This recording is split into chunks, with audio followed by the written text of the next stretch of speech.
You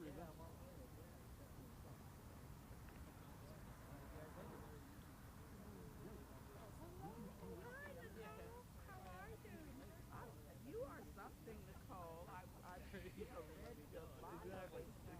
You are a phenomenal person. You have done it all. Yes, you have. Very impressed. And what made you decide you wanted to go into becoming a mayor? Well,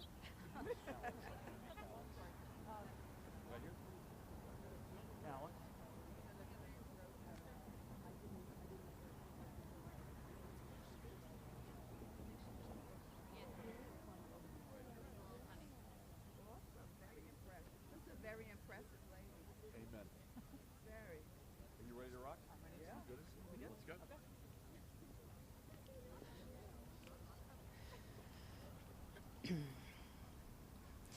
Good morning, everyone. I'm Nicole Gillespie. I'm the mayor of Morristown, and it is my honor and privilege to welcome you all here this morning on behalf of Morristown Township Council and the entire town of Morristown. I would like to extend especially a warm welcome to the Lieutenant Governor Sheila Oliver, Governor Murphy.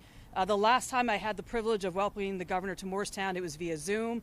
I will say that things did not quite go as planned, so it is particularly lovely to be able to do this in person without worrying about technical glitches. Morristown, like many communities in New Jersey, has been hard at work on developing an affordable housing plan that meets our constitutional obligation to provide housing opportunities in our community. It has been a bipartisan effort. It has been in works for many years, long before I was on council, and we are quite proud of where we've come. But it feels particularly auspicious to be in this time, in this place, talking about affordable housing. It is, of course, April. It is Fair Housing Month. Today we celebrate the 54th anniversary of the passage of the Fair Housing Act. A little closer to home, tomorrow, April 12th, is our final compliance hearing for our affordable housing plan. Now, I don't want to jinx anything, but we are feeling pretty good. We have made tremendous progress towards meeting our constitutional obligation to provide affordable homes in our community, including right at this very spot where we are standing. So we have been working with our partners at the Pennsylvania Real Estate Investment Trust to turn an aging mall into a vital, revitalized new town center that will include not only shopping, dining, and entertainment, but residences, literally right where we are standing. There will be 375 apartments here, 20% of which will be affordable, and right behind me over my shoulder will be another development of 75 affordable units. So we are extremely proud of this. We are committed to meeting our constitutional obligation. But beyond that, and I think more importantly, I and my colleagues on council are committed to making Morristown the kind of community that is known throughout the state as being welcoming and inclusive to all, regardless of where you live in town and regardless of what you can afford to spend on your housing. And on that note, I have to give a shout out to our Better Together Morristown Task Force. This is a group of about 30 people we convened about a year ago who have been working very hard for the past year to understand what's happening in Morristown and advise council on what we need to do better to achieve that goal. So thanks to them. I want to give a welcome to our elected officials who are here: Congressman Andy Kim, Camden County Commissioner Jeff Nash, Morristown Deputy Mayor Sue Mamarella, and of course, our Governor and Lieutenant Governor. So without further ado, like I said, it is such a pleasure to do this in person and not worry about Zoom. Welcome, New Jersey Governor Phil Murphy. I'm so glad to remind you about that. I said to Nicole I had forgotten that we had that somewhat challenging virtual connection, but so good to be here in person. And I thank Nicole already for the weather. What a stunning day to be here in Morristown. So Nicole, thank you for that introduction, and thank you for your passion and everything that's going on here in Morristown. Deputy Mayor Sue Mamarella as well, and the rest of council. It is an honor to be in his backyard, Congressman Andy Kim. I said, Andy, I think you could walk here this morning, and I believe you may have. My colleague and partner in government, the one and only, the singular Lieutenant Governor, and the Commissioner of the Department of Community Affairs, importantly today, Sheila Y. Oliver. Melanie Walter to her left, the Executive Director of the New Jersey Housing and Mortgage Finance Agency. Terry Tucker's in the house to Melanie's left. And I know he wanted to be here today. Please keep Troy Singleton and his family in your prayers. His grandmother passed over the weekend, so Troy wanted to be with us today. Alex Staropoli. Did I get the last name right? How did I do, Alex? Now, I passed the Director of Advocacy and Communications at the Fair Share Housing Center, and to all of your colleagues at Fair Share. I extend also my condolences on the passing of the former board chair, Kelly Francis, whose funeral I think maybe is today, I believe, right? God rest his soul. We got Rudy Alberts and his colleagues here representing the Pennsylvania Real Estate Trust, which owns this mall. Reva Foster's in the house. Jeff Nash, the aforementioned Camden County Commissioner who I've lost here, is in the back, is in the house, and so many other important dignitaries. It's an honor to be here. So for the past nearly 50 years, New Jersey has been engaged in a broad effort to ensure that every family, no matter their circumstance, can find an affordable place to live in a community in which they want to live. This constitutional obligation, and perhaps just as importantly, moral obligation. Stacy, is that you? Stacy Berger's here. I didn't see you, Stacy. I'm sorry.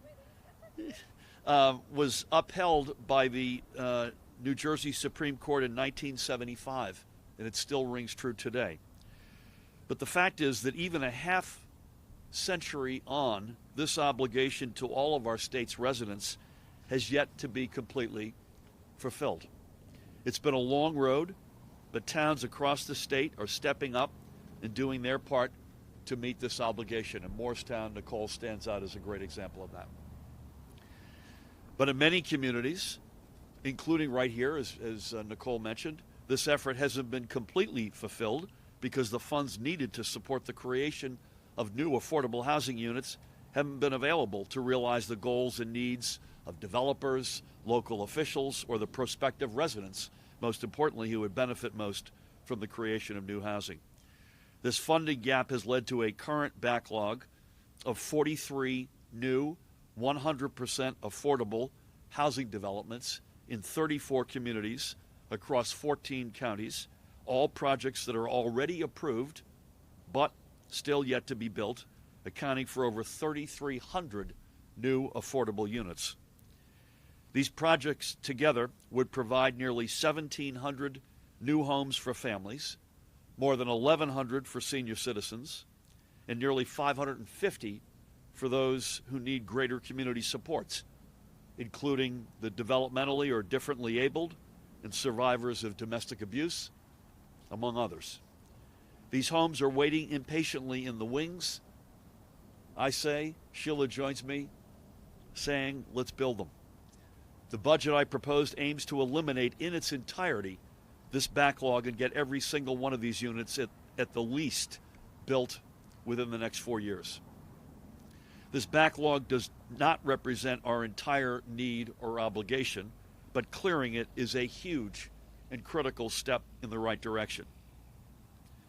So the state is stepping up with our new Affordable Housing Production Fund, which would put $305 million from the Federal State Fiscal Recovery Fund toward clearing the pipeline of these already approved and in some cases shovel-ready projects. And by the way, the state is putting alongside that another $30 million of our own money. So for the federal money in particular, we would not be at this point if not for the efforts of this guy right here, Congressman Andy Kim, who's been an incredible, passionate advocate for affordable housing, and his colleagues who fought tirelessly to ensure the American Rescue Plan contained substantial funds for states to direct to where it was most needed. So thank you, Andy. And further, it would allow us to free up other existing state funds to do even more. We could devote resources to more low-income and special needs housing, and critically to building and preserving more affordable housing in our urban areas. When everything is put together, we will be able to supercharge the production of sorely needed affordable housing statewide, hopefully reaching 10,000 new affordable homes within the next 3 years. Certainly the greatest significance of this effort is in creating the affordable homes we need to truly turn New Jersey into the state of opportunity for literally thousands of individuals and families. But it also means so much more. For mayors and residents, it means certainty and predictability. It means finally implementing long-stalled plans and short-circuiting potential lawsuits. It means moving forward alongside the developers with whom they have worked on these plans in good faith, ensuring that projects don't just fulfill a need, but also fit into the fabric of the community. Even more, it will mean the creation of thousands of good new construction jobs all across our state. And it provides a forceful response to those certain vocal residents who have fought against their own community's efforts to do the right thing by fear-mongering and by spreading disinformation rooted in shameful and baseless us versus them arguments. As I also noted in my budget address a few weeks ago, let's not lose sight of who overwhelmingly benefits when we build more affordable housing, and it bears repeating. It's both the young couple wanting to start their family's journey in a tight-knit community and at the same time the senior who wants to stay and live out their retirement in dignity. It's the educator or the first responder starting their career and wanting to find a place to live within the community they serve. And it's the server at the local diner and the cashier at the grocery store who have been boxed out by increasing rents and housing prices. This is about more than just fulfilling a constitutional and moral obligation that has hung over our state for 50 years and which went unanswered by prior administrations.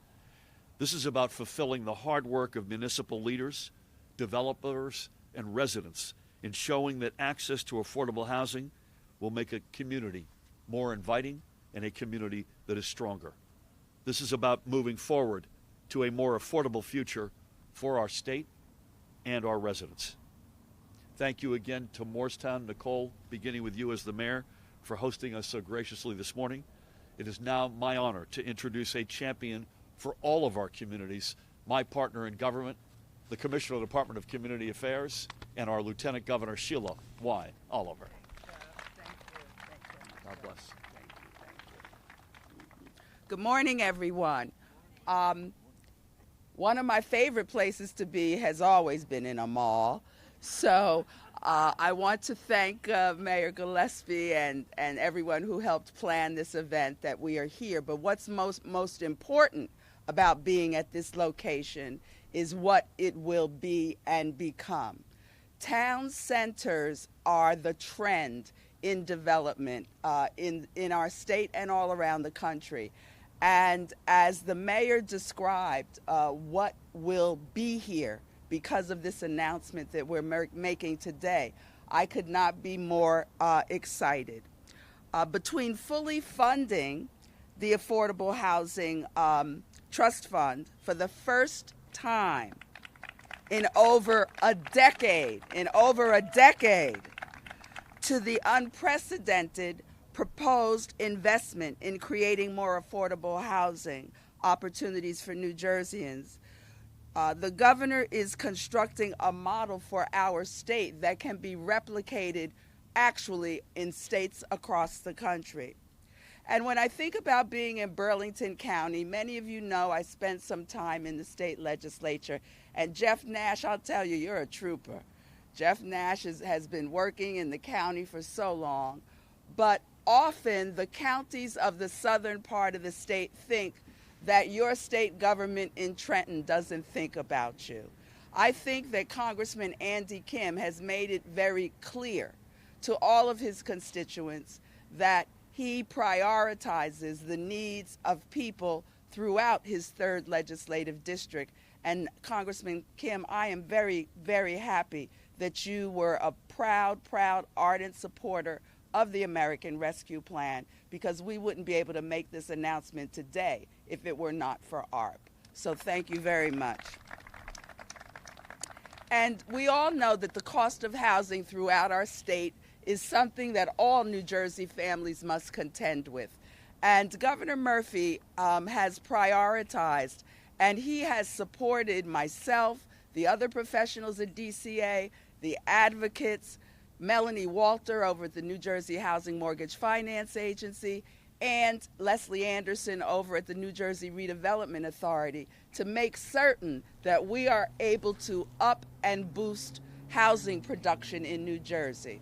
I am very proud to say that if we align all of our models in place, by the end of the Murphy administration, we will have produced 10,000 new affordable housing units in this state. And I'm so glad that Governor Murphy made mention of who needs affordable housing. I think what got us hung up for so many years when there was such resistance to the creation of affordable housing, people had an image of who this housing is for. I am so glad that the governor explained affordable housing is what we used to call workforce housing. The people who worked in local businesses in a community, such as what the governor described. Our healthcare professionals. I think about our teacher aides. I think about our teachers. I think about young people starting their careers out. The millennials. If you go all across the state to some of the new affordable housing developments, you'll find our young people who have just gotten out of college, starting out a life, starting work. They also need affordable housing. And I think that Melanie, the happiest day of her life was the day the governor introduced his budget. I had never, ever seen our HMFA professionals be so excited because this is something that they have waited for a very long time. This is an opportunity, and I like, Governor, when you came up with the concept for the second term that New Jersey is the opportunity state. New Jersey is the opportunity state. We have something for everyone in this state. We have the geography, the topography. You want shore, you want mountain. We have it all. And now, because of this initiative and the governor's commitment through this budget, we will now be able to provide 10,000 additional households with affordable housing in the state of New Jersey. Thank you, Governor.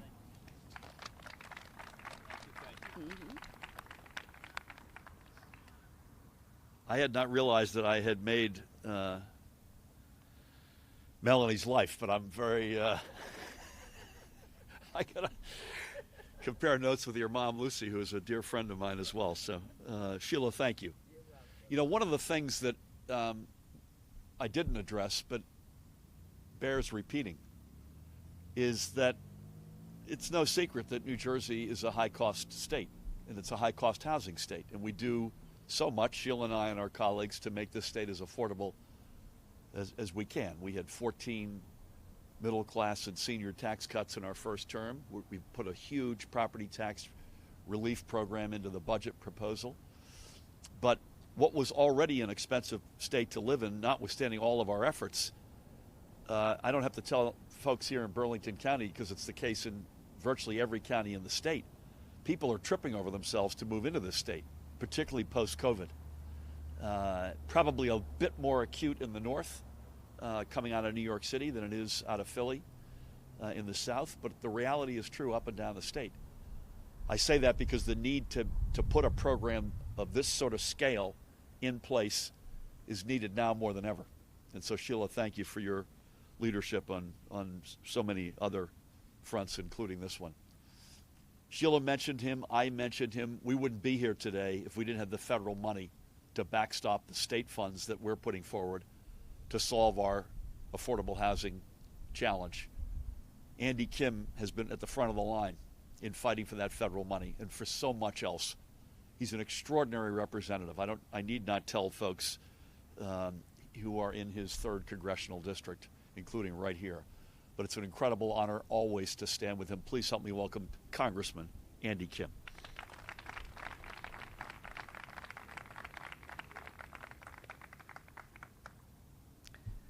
Good to see everyone. Thank you for coming out. Thank you for choosing to do this here in my hometown. This is my town. This is where I'm raising my kids, raising my family. When I told my wife that I was coming to a press conference, she asked where it was. I told her, it's right here where the old Mr. Tire used to be. She reminded me to pick up a gallon of milk on my way back from the shop right down the street. So I'm glad I can run some errands here for her too. But look, there's a reason why my wife and I chose this town. There was a reason why we wanted to stay in the same community, in the same area where I grew up. And it's because of those opportunities that the governor and the lieutenant governor and others are fighting for. And it's about not just where we are as a community right now, but about where we want to be going. With this job that I have right now, so much of it is about just the nuts and bolts of keeping the lights on and trying to get us through this time. And these are tough times, don't get me wrong.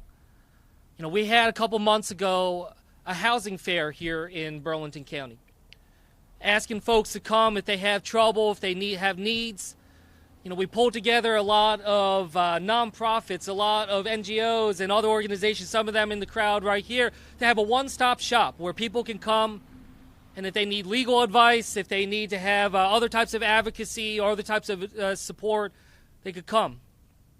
We weren't sure how many folks were going to come, but we had hundreds of families. In fact, we had to do the talk twice because we couldn't even get enough people into the room the first time around. It was a real eye-opener of just how tough things are right now, just how many struggles that New Jersey families and families across this country are having right now. We know that a lot of families have struggled through this pandemic. We're going to come out of this pandemic with even greater inequality in our nation than we had going into this pandemic. But what we also know is the challenges when it comes to housing and affordable housing in particular didn't just start 2 years ago. The efforts that we're trying to do isn't just to just take the clock back to March of 2020. What we're trying to do is push forward and recognize that we have an opportunity here to not just recover, not just rebuild, but to be able to push ourselves forward with a new vision for what New Jersey, what this community was going to look like. And as a father of a 4-year-old and a 6-year-old, that's exactly the kind of leadership and the kind of support that I want to see. What I want to know is, what does this community look like, not just tomorrow or next month or next year, but 20, 30 years from now when my kids are my age. I want to know what kind of community they're going to inherit, what kind of community they're going to be thinking about as they're thinking about where to raise their kids. That's what this investment is. And I have to say, this is one of the most tangible examples in my own mind of the work that I've done in Congress, to see how it works and delivers, and also in how it partners with the state, with the counties, with the local governments to be able to get that done.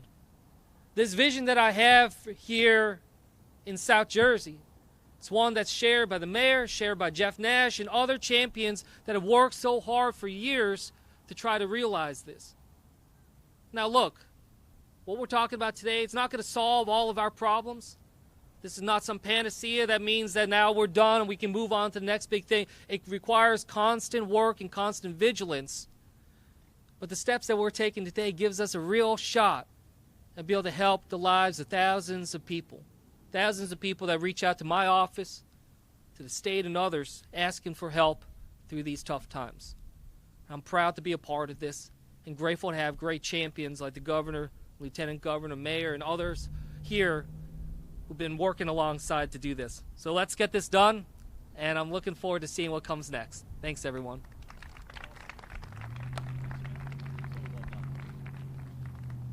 Andy, thank you for everything. And don't forget the gallon of milk. I mentioned Alex Staropoli, who was with us and is going to be our last person up to bat representing Fair Share Housing. I don't think, Sheila, you may disagree, but I'll bet you won't. I don't think there's a more landmark decision in any state, such as the Mount Laurel reality of so many years ago, right down the road from here, from which the passion and the actual entity itself, Fair Share Housing, was born, from that awful, awful moment. And today is a huge day in the journey to get things right again in our state. I shouldn't say again, to get things right in our state once and for all. So Alex, come on down, representing Fair Share Housing. Great to have you. Thank you for being here. Yep. Good morning.